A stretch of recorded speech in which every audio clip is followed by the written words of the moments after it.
I'm pressing it, go. Hello, I'm Larry Sussman, and I'll be talking about the cultivation theory. The cultivation theory was coined by George Gerbner, and my main points today will be heavy television consumption, genre-specific programming, and demographics. George Gerbner once said, "Fearful people are more dependent, more easily manipulated and controlled, and even welcome repression if it promises to relieve their insecurities." But what exactly is this fear that George Gerbner is talking about? This everyday commodity Gerbner was talking about is television. But does television really manipulate and control its viewers? George Gerbner was a professor at the Amberg School for Communication. Gerbner devoted 3 decades of his life to researching violence on television and how it shapes society's perceptions. Through his work, he coined the cultivation theory. The cultivation theory states that the more a person is exposed to a message by the media, the more likely the person is to believe the message. The amount of mass media viewed by a person affects their perceptions and opinions of the real world.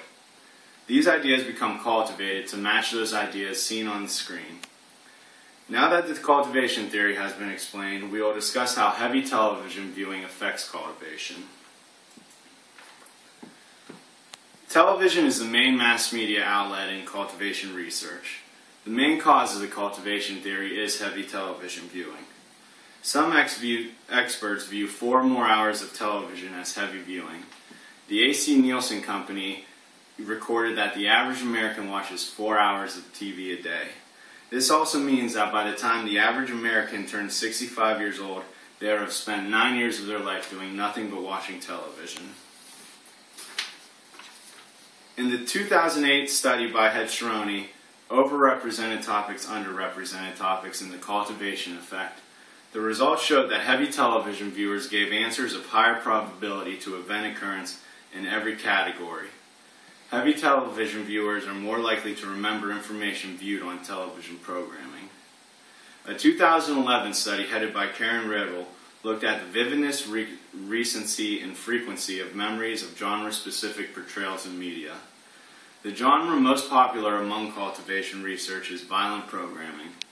Participants who were heavy, frequent viewers of television gave higher estimates of real-world crime probability when compared to lighter, infrequent viewers of television. The results indicated that recent crime and violence played no role in the perception of real-life crime and violence. The vividness of imagery of crime and violence had a slight effect on memory recall. This information is important because it proved that frequency played the most significant role in cultivation. In a 2009 study, the difference between fear of victimization and probability of being victimized, implications for cultivation, results showed how television viewing affects perceptions. Sparks' 2009 results showed that there was a significance between television viewing time and perception of fear. Heavy television viewers reported higher fear of crime.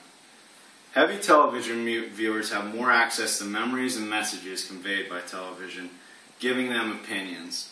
Due to heavy television viewing of genres such as crime lead to increased fear of victimization. Heavy television viewing leads to higher estimates of victimization compared to real-world estimates. Now that we've talked about television consumption, we'll talk about genre-specific programming. Much of the cultivation research is genre-specific. Specific genres have different effects on cultivation. The most researched genre of cultivation is violent programming. The Pew Research Center declared local news as the main source of 2/3 of America. They also discovered that 61% of the lead stories on local news were dedicated to crime, fire, disaster, and accidents. Genre-specific influences can be seen in the study, Crime Cultivation, Comparisons Across Media Genres and Channels. This study looks at how message-specific characteristics affect cultivation. Message characteristics include crime content, crime genres, and channels used, such as television and newspaper. Results from this study showed that heavy consumption in TV crime dramas did predict higher levels of cultivation. Cultivation is due to genres certain people watch. Watching positive television can affect viewers just as negative programming does. The study also showed that viewers of comedy viewed the world in a more lighthearted manner. This study also shows that cultivation can be proven across different genres. Now that we've talked about genres, we will now talk about demographics and their effect on cultivation. Not only does television consumption play a role in cultivation, but also the demographics of the viewers. Age, sex, and geographic location play an important role in cultivation. Older television viewers are more likely to fall victim to cultivation. In the 2005 study by Wilson, Children's and Parents' Fright Reactions to Kidnapping Stories in the News looked at how demographics such as age play a role in cultivation. Since older children understand news stories more, the research predicted that the awareness of stories will be higher with the older groups. The results reported that the older children wore, the more fear they reported from these news stories. Answers steadily increase with children's age range. The older children get, the more aware they become, and the more likely they are to draw fear from cultivation. Age was also a confirmed indicator in cultivation. In the study, Cultivation Revisited, some genres have some effect on viewers. The results showed that older viewers were more likely to lean towards cultivation. These results show that television does have a long-term effect. The older viewers become, the more exposed they become, thus changing their beliefs. Along with age, sex of a media viewer also affects cultivation. Due to different portrayals of sex on television, boys create different views than girls. Women are often portrayed as weak, thus being portrayed as a victim. Previous research has shown that demographic groups such as women are more likely to be portrayed as victims, and they are also the groups for whom the relationship between TV viewing and fear of crime are the greatest. In Cohen's 2000 study, the research found that women are more likely to draw fear of victimization than men from television. Geographic location also plays a role in viewers' perceptions. In the 2003 study, Television News and the Cultivation of Fear of Crime, Romer's results show that fear was higher in inner-city areas than suburb areas.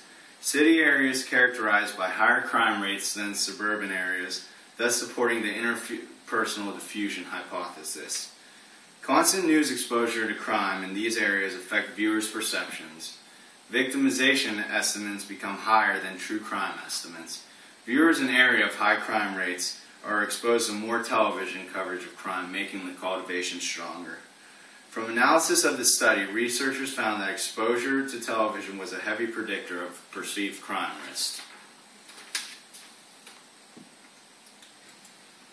Heavy television viewers of both reality and fictional crime of violence perceive the world to be a more dangerous place than it actually is. Images of crime and violence is constantly seen on television and forms perceptions. Memories of television and crime and violence remind viewers that danger can be all around them. Demographics also play a key role in determining the effect of cultivation. Age is important in cultivation, and older viewers tend to be more affected by cultivation. This is due to the fact that older viewers have a higher dose of television programming than many young viewers. As viewers become older, the images on television become more common. Gender also plays a role in effects on cultivation. Television portrays certain stereotypes that affect how men and women view the world. Women are often viewed as weak and easy targets for victimization. Geographic location also plays a role in determining cultivation. Viewers of television areas of high crime witness more crime on local news reports. This constant showing of crime leads viewers to overestimate their probability of being victimized. The hypothesis is drawn from this research is 1. Heavy television viewing can predict cultivation. 2. Crime and violent programming can lead to heavy viewers' perceptions of the world as a more dangerous place. And 3. Demographics affect levels of cultivation in heavy viewers. The cultivation theory relies on heavy television consumption. With television viewing at an all-time high, cultivation will continue to grow as Nielsen ratings increase.